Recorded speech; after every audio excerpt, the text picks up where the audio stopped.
users of Windows, or by topic and groups of products, such as whether file management is a concern across all of Microsoft Office. Not all of the customer feedback is negative. We also get a lot of wishes. Some customer wishes we can't do anything about, as with the guy who asked for a date with actress Sandra Bullock. Other wishes we could help with, but choose not to, like the ones by people who ask for a tour of my house. Then there are those that just baffle us, like the one from a fellow who wished he could get Microsoft Flight Simulator to fly him on the computer to the island of Fiji.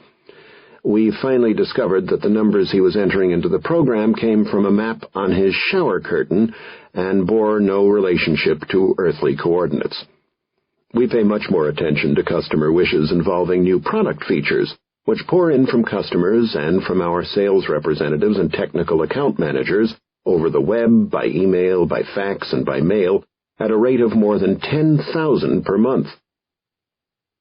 By analyzing the aggregate data, the PI team develops prioritized lists of problems and recommends to each development team a variety of solutions, including new product features. This structured feedback gets to our development teams early enough in the development cycle for appropriate corrections or new features to be included in the next release. For example, we shipped Internet Explorer 4.0 in September 1997. 2 months later, we shipped a minor upgrade primarily to deliver features that made Internet Explorer easier to use for people with disabilities. But that upgrade also contained, among other fixes, the solutions for 6 of the top 10 customer complaints from that brief interval between the 2 releases. We acted so quickly because every morning the PI team ran a report to analyze the most severe and time-consuming problems for customers and presented its findings to the Internet Explorer team, which would assign developers to solve the biggest problems. As a result of the fixes, our support call volume dropped by 20% after the upgrade shipped. On a larger scale and over a long time frame, this kind of monitoring and response goes on for all of our major products. The process is constant and iterative.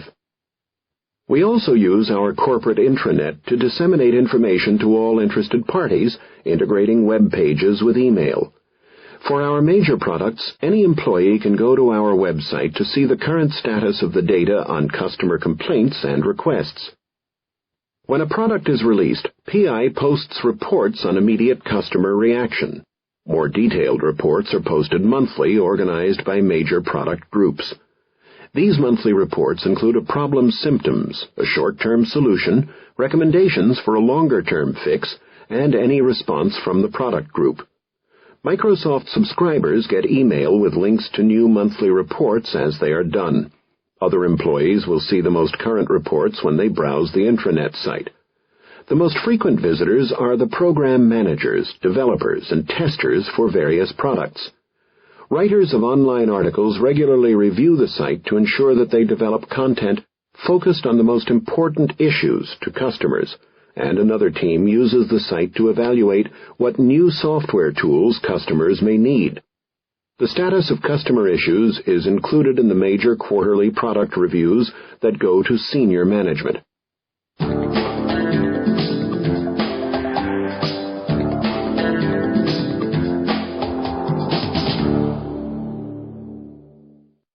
In recent years, Microsoft and other software vendors have been moving from a base of technically sophisticated customers to consumers who care less about technical wizardry than about basic ease of use. As software becomes increasingly prevalent in business, more and more employees who aren't necessarily savvy about technical issues are using computers. And many companies that would never consider themselves to be in the software business at all are getting involved by virtue of publishing web pages and communicating electronically with customers. For less sophisticated customers, it's not good enough that we're merely prompt and helping to fix bugs or providing smart tools to solve problems. They want us to keep things simple in the first place. A goal for companies in many industries now is to use the customer feedback loop to build more intelligence into every aspect of their products, so that there's less and less occasion for bad news to begin with. As they move into electronic commerce, A lot of businesses will have to start using electronic tools to furnish the kind of customer support we're working toward at Microsoft. They'll need to recognize that customers, at least for the near future, will hesitate when they consider purchasing any electronic product or service. How hard will it be to install? Will it work the way I expect it to? If I have problems, how will I get help? Also, users associate one experience with another. If they have trouble setting up their basic online service, they'll be reluctant to set up online banking. If they have problems conducting e-commerce at one site, they'll assume that the problems are a function of e-commerce technology in general, not of a poor website. Using a guarantee to focus corporate attention on customers and using information technology to ensure quick response to customer problems is a strategy that works for Promise Hotels, and it will work equally well for any other service company. Using information technology to instantly drive customer complaints into product development groups, as we've done at Microsoft, is a strategy that will work for any product company. Whether you sell insurance or real estate, or you make trucks or breakfast cereal, the principle of using digital systems to tie customers back to your core business is central to future success.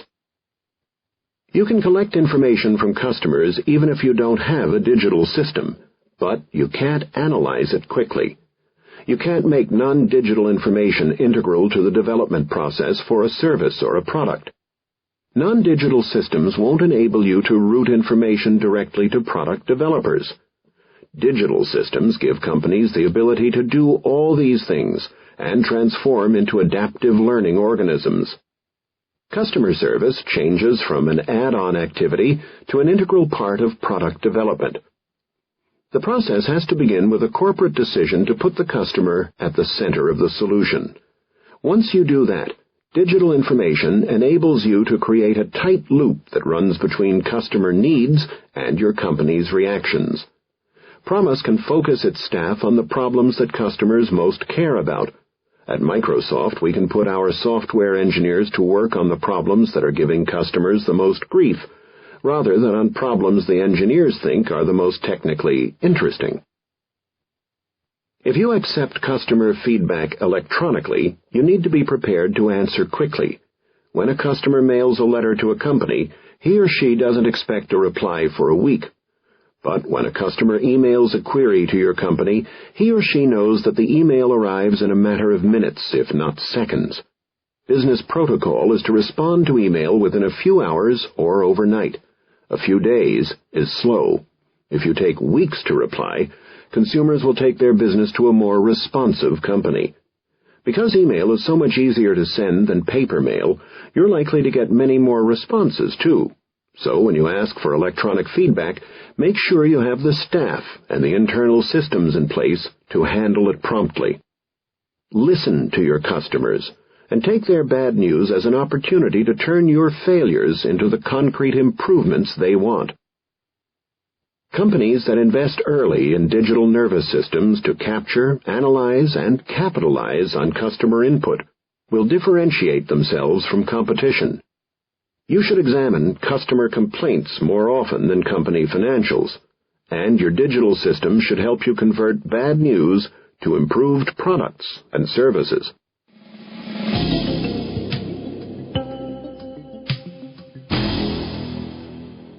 Know your numbers. If you take your car into a Jiffy Lube station for an oil change and ask for 10W40, a good oil for hot weather driving, the service technician will first check his PC terminal before doing anything to your car to make certain that the manufacturer recommends 10W40 and not another grade of oil for that make and model.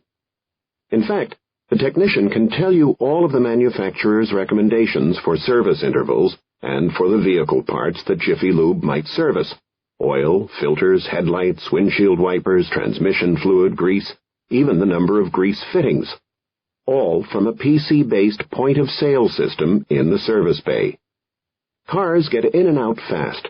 A typical Jiffy Lube outlet services 45 cars a day and is able to do so more quickly and efficiently with the new system. Technicians don't have to look things up in print manuals anymore, and the system helps managers calculate the number of employees needed to handle traffic patterns for the time of day and the day of the week. It cuts back on overtime. Most important, it reduces lines. In this business, when customers see a line, they drive away. The old paper system was a productivity bottleneck. 3 months after your visit, you'll get a service reminder for your next oil change, one of the 300,000 reminders that Jiffy Lube sends out a week. Having a historical record of customer service to enable timely customer contact is a prerequisite for doing business in many service industries today. Jiffy Lube's system monitors the number of miles driven between visits and, after a couple of visits, learns about the customer's driving habits. Knowing the timing and nature of each customer interaction means that a company can take advantage of cross-selling opportunities. Jiffy Lube was the world's #1 franchisor of fast lube centers, but unprofitable, when the Pennzoil Company bought it in 1991. In 1997, Jiffy Lube earned $25 million, the highest earnings in its history, and an increase of 14% over 1996 earnings on gross revenues of $765 million. Jiffy Lube serviced 21 million cars, an increase of 1.2 million over 1996. Driving this new success is a daily flow of information from each store to headquarters and back. Customer service information from each of the 600 company-owned and 1,000 franchisee-owned outlets is uploaded to Jiffy Lube headquarters in Houston each night. With the merger of Quaker State's Q Lube stores, the total number of outlets will increase to more than 2,100 locations. The data goes into multiple servers, including the company's 120-gigabyte customer database, which was recently cut over from a mainframe to a PC server. Headquarters does immediate analysis on a number of operational measures: number of cars handled, costs, revenues, and actual versus projected profits, and on sales trends. Beginning as early as 5 a.m., up-to-date performance data is available to all Jiffy Lube managers nationwide, who can log on to the database to get performance figures. Each manager uses the information on a daily basis to see current revenue status, average ticket price, the time required to do each job, and overall throughput for the day. Corporate management can see historic comparisons of figures for all Jiffy Lube centers. Franchisees with multiple stores can see consolidated activity in all of their holdings. Jiffy Lube's regional managers, who typically supervise 10 outlets each, use the operational data to help their outlet managers build their businesses and be more profitable and efficient. The system is quite flexible. If a regional manager develops a special report, say to detect fraud or abnormalities, it can be sent electronically to different outlets for local analysis. The Jiffy Lube manager usually isn't an expert in market research, so headquarters employees do marketing and trend analysis. The information they use includes statistics, maps, and profiles of Jiffy Lube customers. The data shows sales by different neighborhoods, including neighborhoods in which the Jiffy Lube outlet isn't as effective as it might be, or which neighborhoods are statistically ripe for a promotion. If customers are bypassing a neighborhood Jiffy Lube center for another one farther away, the system gives Jiffy Lube an opportunity to investigate. The pattern might be a result of natural traffic flow, or it might signal specific problems at the closer store. Jiffy Lube is beginning to use its information system to help with promotions. A manager who looks at the weather forecast on a Tuesday afternoon and decides to run a wiper blade special in a certain market can have the system updated with the promotional details and pricing for the local stores first thing Wednesday. In the future, follow-up information will help the manager determine whether the promotion was profitable enough to try someplace else, or whether a special on transmission services was more successful. Its extensive demographic data analysis and mapping software also helps Jiffy Lube scout and develop potential outlet locations. The software plots existing Jiffy Lube locations, competitor locations, and potential new sites according to the demographics of sites that have already been successful. The company can overlay a map with market data to see where sizable numbers of prospective customers don't have a nearby Jiffy Lube service center. That kind of analysis strengthens the company's relationship with its franchisees, since Jiffy Lube can provide the franchisee with data on land costs, proximity to other stations, and other variables that he would not ordinarily have. Today, information about the individual customer is stored in a database at each local Jiffy Lube store. Depending on size, each service center has a database of 8,000 to 50,000 customers. Jiffy Lube has an initiative to consolidate its 18 million vehicle records and 85 million service records into a national database that is connected to each store. A customer will soon be able to drive into any Jiffy Lube service center in the United States, and the outlet will know that vehicle's service history. When any service is done, the data will be updated in a single place and available to outlets all over the country. The ability to perform this kind of customer service has changed the way Jiffy Lube does business. It doesn't sit back and wait for customers to come in. It learns as much as possible about its customers and markets and adapts accordingly. Jiffy Lube finds out the kinds of promotions that customers respond to, and then ties promotions to customer demographics. The result is more targeted promotions. It might send a certain kind of promotion to customers with a certain income within 2 miles of a particular outlet, for example. The company also compiles data on the preferences of individual customers, so that it can send service reminders and other promotions via email to customers who prefer electronic rather than paper reminders.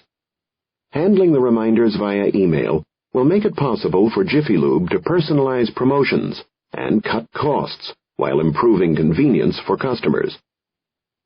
Jiffy Lube is also considering putting up a website where a customer, whether an individual or a fleet manager, will be able to get an online Jiffy Lube vehicle service history and manufacturer's recommendations. The website would provide details about any current promotion and encourage a visit to the nearest Jiffy Lube store. Jiffy Lube has the infrastructure in place to do all of these things because it built its flow of information around customer data. Know your numbers is a fundamental precept of business. You need to gather your business's data at every step of the way and in every interaction with your customers, with your partners too. Then you need to understand what the data means. I'm not saying that you should be single-mindedly driven by bottom-line concerns. I'm saying that you should objectively understand every aspect of your business that you can. If you're considering trading off short-term profits for long-term gains, for instance, you need to know as precisely as possible the cost of that trade-off. Companies can use the data they collect to improve the efficiency of their core businesses, strengthen their relationships with both customers and partners, extend their businesses in new ways, and develop better service and new products. The Jiffy Lube example illustrates the 2 dimensions of using customer data. The first is aggregating data for statistics that track trends and patterns on which to base analysis, planning, and decisions. The second is collecting detailed information on the individual customer so that you can provide personalized service. To use either kind of data effectively, you need to capture it digitally at the outset and analyze it in digital form at every juncture of your business processes. Every juncture includes not just what happens within your corporate walls, but also what happens with both your customers and your suppliers. Knowing your numbers can help you transform all of your business relationships and give you a significant competitive advantage. To ensure accuracy, get your data into digital form at the point of origin.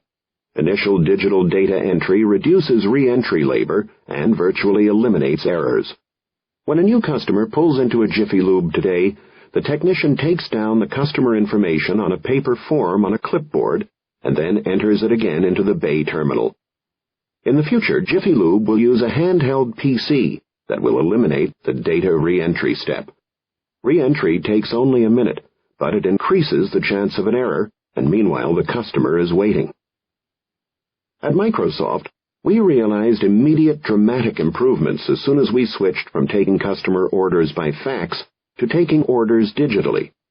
Our application for digital ordering, named MOE for Microsoft Order Entry Tool, quickly evolved into an advanced website for electronic commerce worldwide.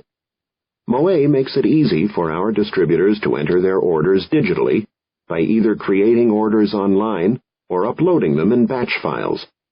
Because Moe has all of the batch files, because Moe has all of the part numbers and validates all orders, order entry errors have dropped from 75% to 0, and the distributor's order is priced automatically. Distributors can find delivery dates, other products, and services at the Moe website, too.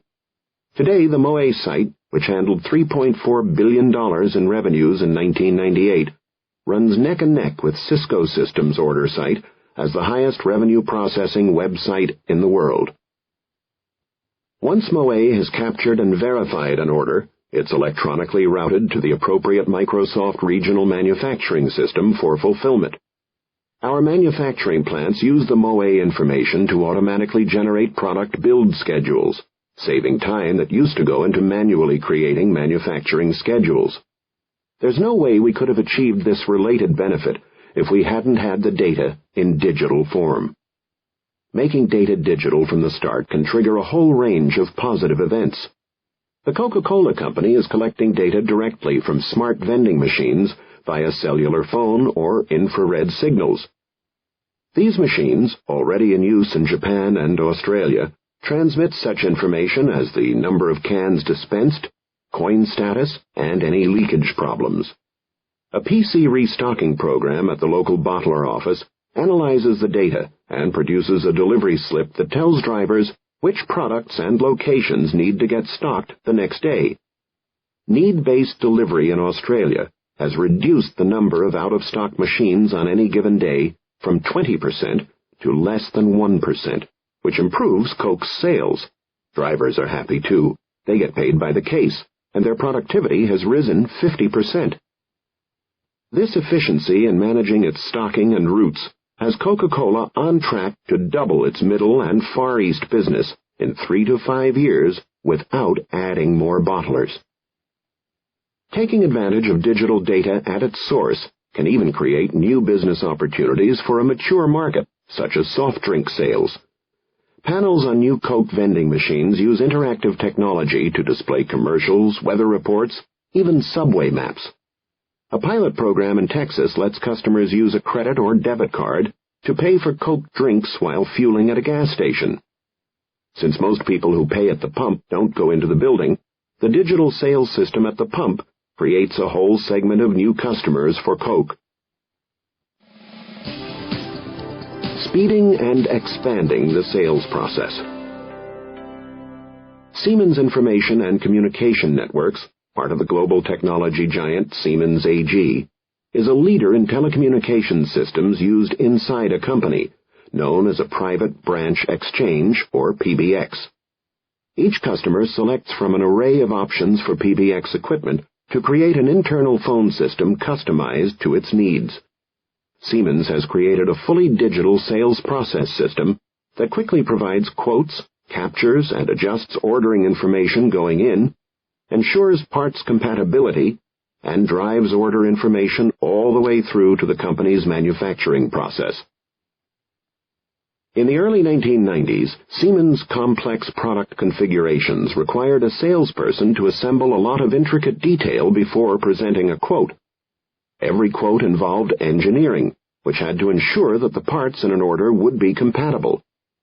Any change order was complex, wasting sales time, and often leading to a start-over in manufacturing that would delay customer delivery. To resolve these problems, Siemens put together a team of some 200 people representing sales, systems engineering, customer support, manufacturing, logistics, finance, and IT to develop a new set of tools to make the sales process go faster and easier. The team came up with a set of PC-based applications called Craft, or Customer Requirements and Fulfillment Tools. Craft enables salespeople to develop and present a variety of quotes to customers, without the need for detailed calculations or engineering analysis up front. Engineers who used to work on order configurations can now spend their time developing new products. With Craft, a salesperson can compile an order in under an hour instead of in several hours, with greater accuracy. Less time with the tool means salespeople have more time to spend with customers. Kraft provides a set of selection criteria that graphically display what components go together, reconciling any parts incompatibilities as the salesperson creates the order so that a final order can be logged, configured, and booked in real time. Used by 400 to 500 sales representatives nationwide, Kraft passes orders directly to the manufacturing system. This direct path reduces sales order errors and in turn decreases the number of change orders, saving significant costs. Previously, change orders would come in throughout the production process, sometimes until the product was almost out the door. Discounts are no longer attached to a specific option. Rather, they are integrated into the total order and are automatically adjusted as parts are added to or dropped from the order. Manufacturing employees are better able to plan for long lead items and receive much more consistent data sooner. Prompt data has reduced the time to produce a small system from 5 or 6 days to less than 3 days. Emergency requests can be met in less than 24 hours. Kraft has contributed to a significant increase in sales without the addition of sales representatives. Digital data gives you higher-level business benefits, too. Capturing and analyzing digital data in real time can create an information cycle between a business, its partners, and its customers that can reshape a company's entire behavior.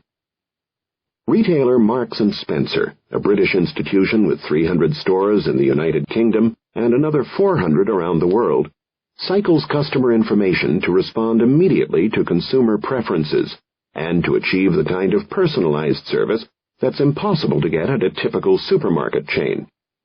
Marks & Spencer is tying itself closely to customer buying patterns, so that those patterns will drive its business processes in real time. Marks & Spencer sells a unique mix of dry goods, mostly clothing, housewares, and gourmet foods throughout most of the English-speaking world. It operates Brooks Brothers in the United States. Total revenues in 1998 were £8.2 billion. Marks & Spencer's 15% profit is almost 5 times the median American retailer margin of 3.2%, reported by Forbes magazine in 1998, though the Asian crisis and a major building program reduced profits somewhat of late.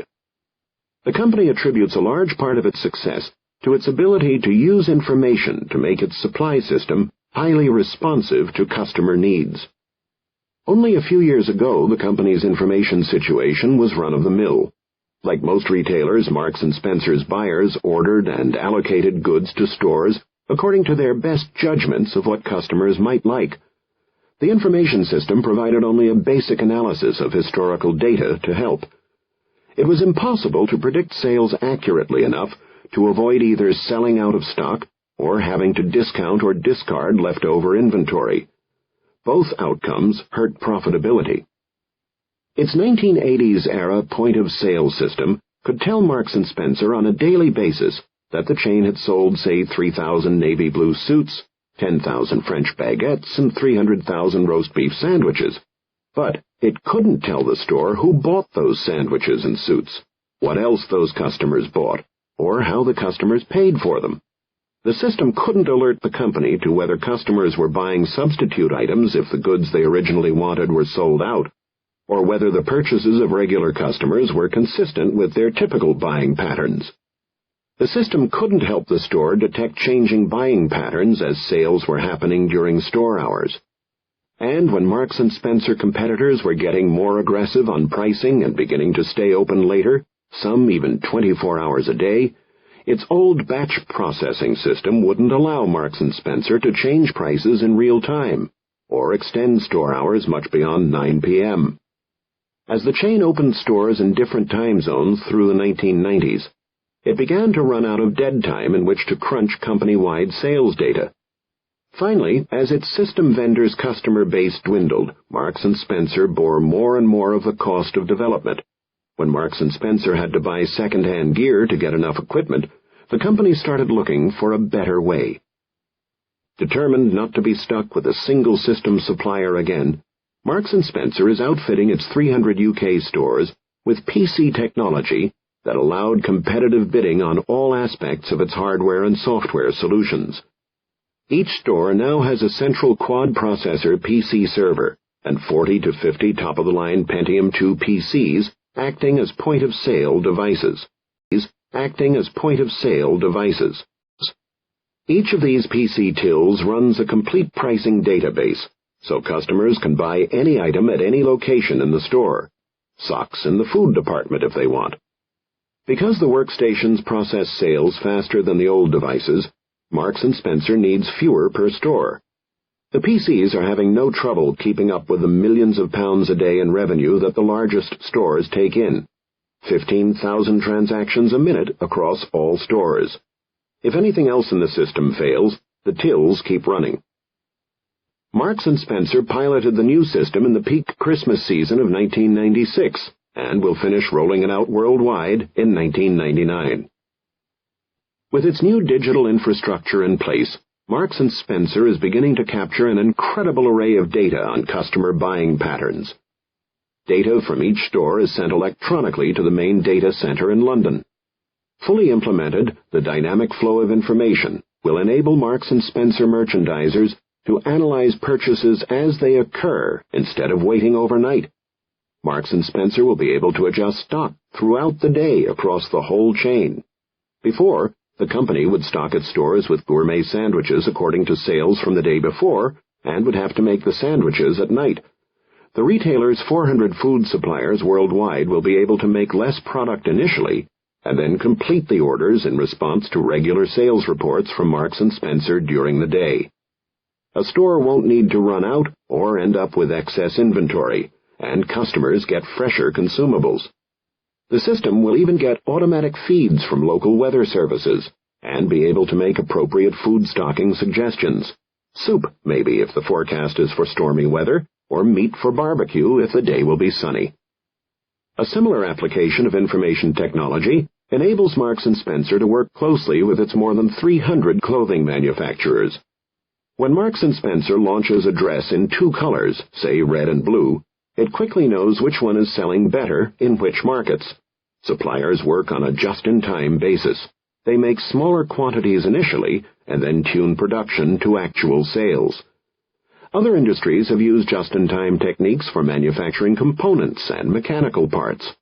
Marks & Spencer is the first to apply just-in-time inventory techniques to perishable foods and well-tailored finished clothes.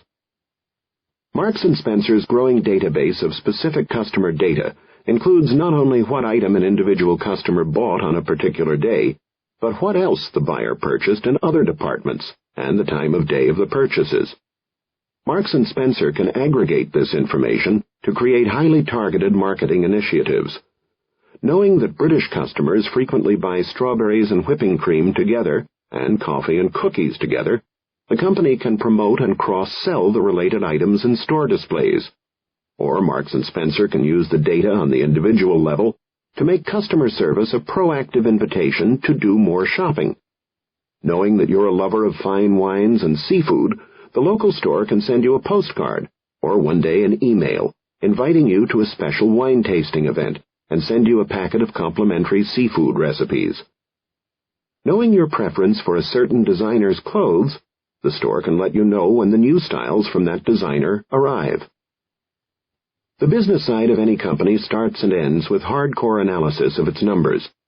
Whatever else you do, if you don't understand what's happening in your business factually, and you're making business decisions based on anecdotal data or gut instinct alone, you'll eventually pay a big price.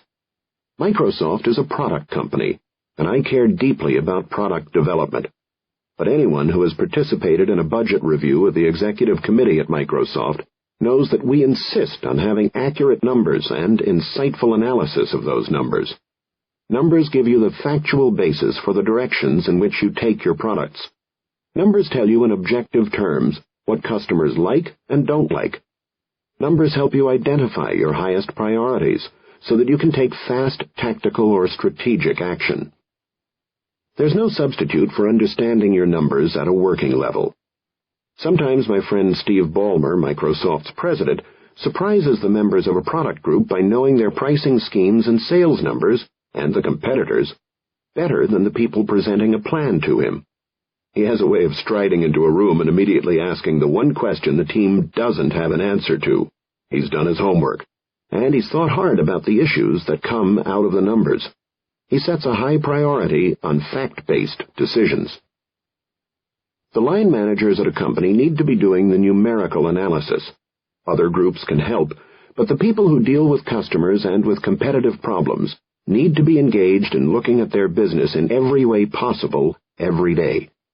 The analysis should always support action, not just more analysis. Analysis should lead you step by step to a decision and to action.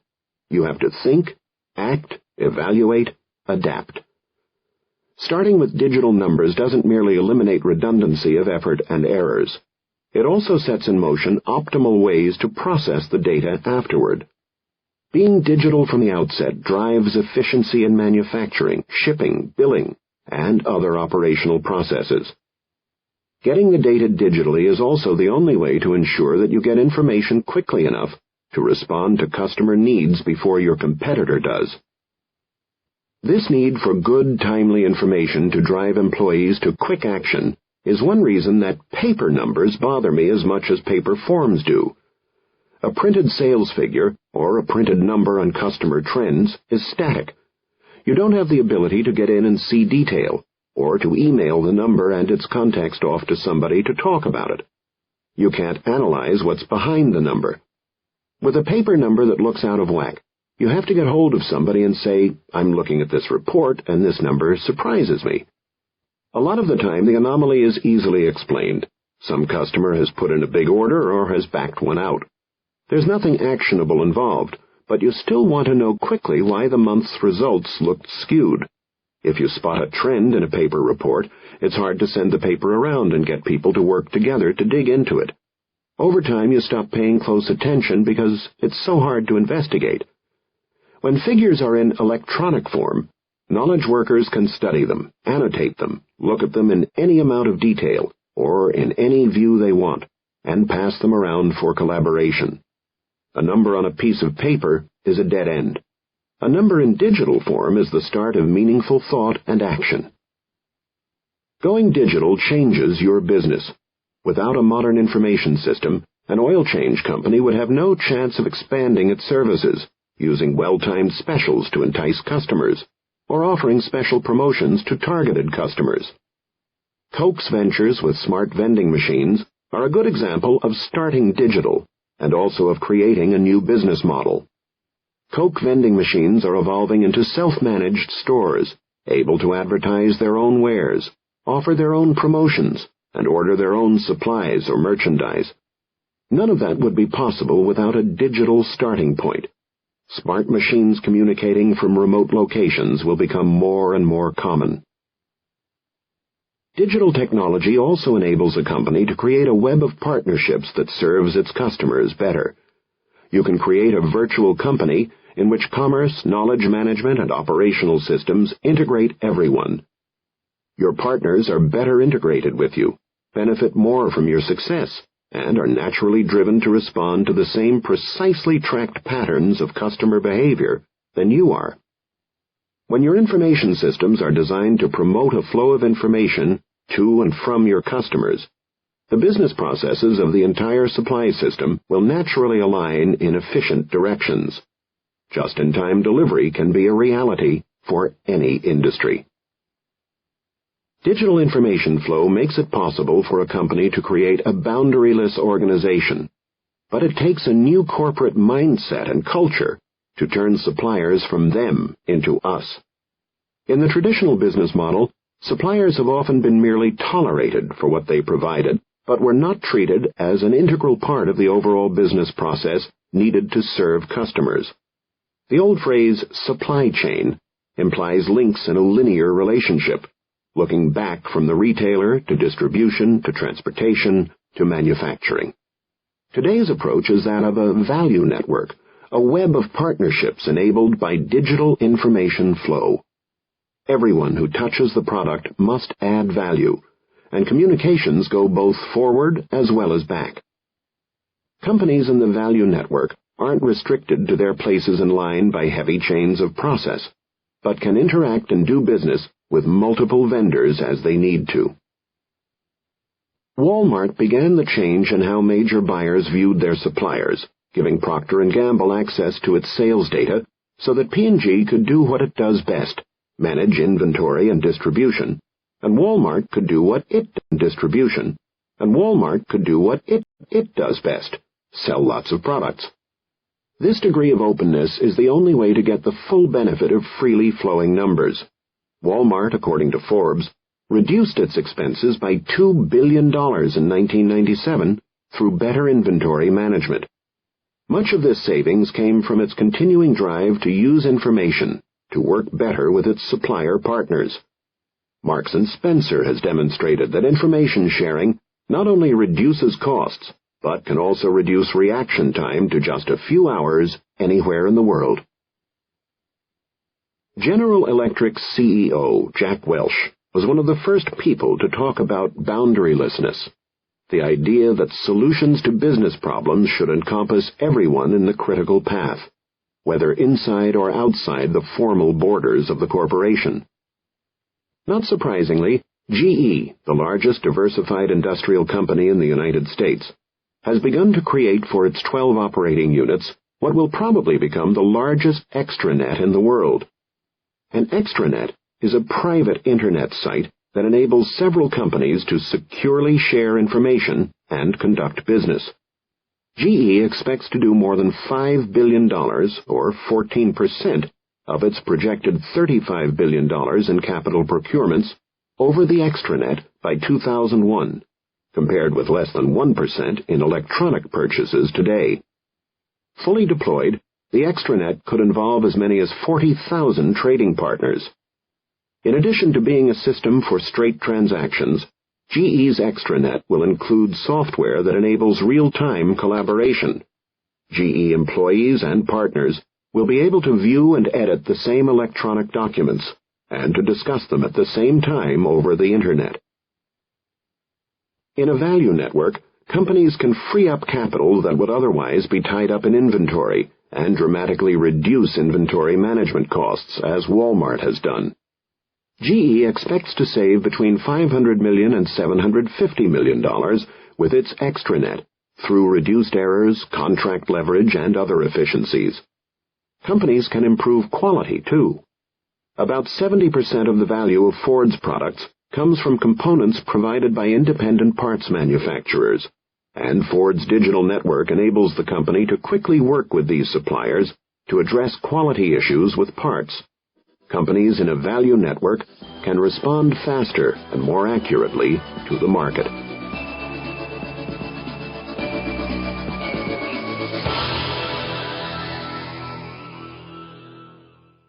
If the benefits of knowing your numbers and creating a value network are so compelling, why don't more companies do it? Why don't more companies develop their aggregate numbers digitally to track trends? Why don't they track customer history? The main reason is that too few businesses start with digital input. Grocery stores were among the first to go digital at the point of origin. The original use of scanners was to speed up checkout, but the most important business value became inventory management and trend analysis. Starting with digital data requires diligence, though. If 6 packs of soft drinks are on special for $1.99, a checker might key in 2 for a 6-pack, even if one is a Dr. Pepper and the other a Pepsi.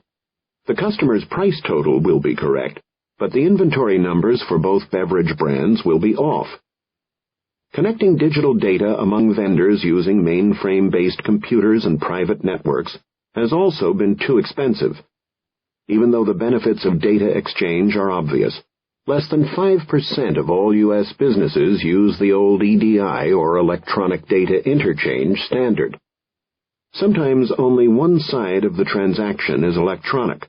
EDI to fax is a common approach. And most of that 5% are using EDI just for purchase orders and invoicing. They aren't exchanging sales and logistics data to optimize inventory and transportation management. Cost and technical complexity have been holding people back, but the PC and the Internet give us an infrastructure that makes exchanging all kinds of digital information very inexpensive. The more homogeneous the software platform, the less complex the connectivity issues, and the better able you are to form a value network.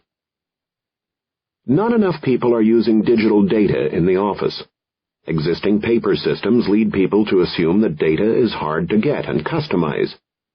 Because their data isn't digital, they have to work with stacks of paper they can't navigate or analyze. They can't find patterns in their data. They can't turn their paper information into action.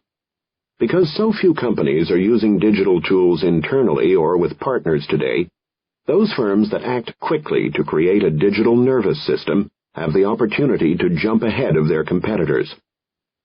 To make the transition to an empowered virtual enterprise, a CEO needs to look first at all of the paper on desks of knowledge workers and ask, how could digital systems get rid of these stacks of paper? As part of this examination, think of your business processes as extending far beyond your walls to encompass the entire web of your partnerships and your customers. You need to develop business processes supported by a swift, reliable flow of information that will enable the customer to drive your responses and the responses of all of your vendors as if you were one entity. If you find your efforts to link up with your partners and your customers to be more focused on costs and just keeping things running, and less on building solutions that add business value, evaluate your technical underpinnings.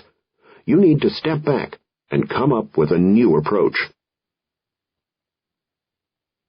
Raise your corporate IQ. A few years ago, we discovered we were missing some blueprints for the existing buildings on our Redmond campus. We needed the blueprints as background for our next stage of construction. Our longtime head of real estate and facilities had just retired, so we had to call him up at home to see if he knew where the plans were. He directed us to an electrician who fortunately still worked with one of our outside vendors.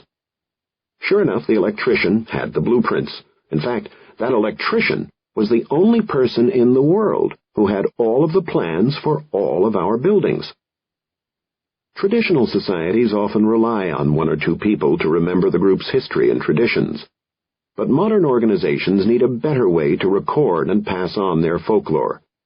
Yet at Microsoft, we were relying pretty much on oral tradition, too.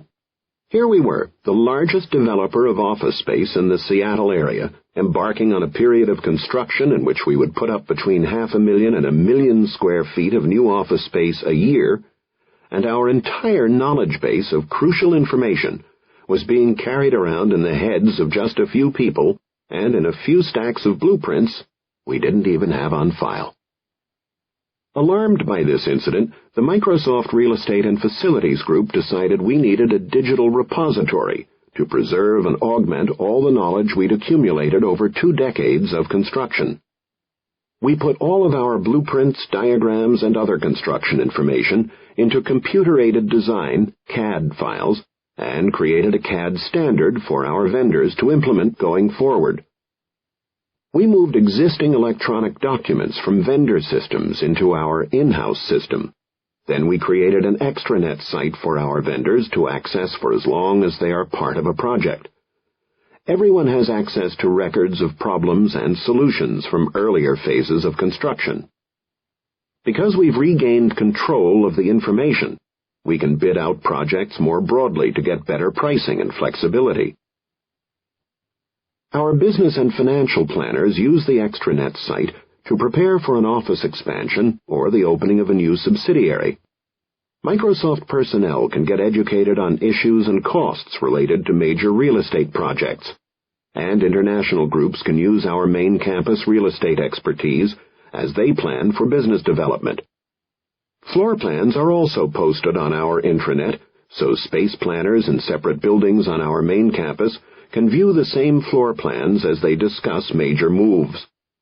Regular employees use the floor plan page to see where their new offices will be after a move. In fact, except for a brief flurry of visitors to the food page while we were changing cafeteria vendors, the floor plan page has been the most commonly visited spot on our intranet.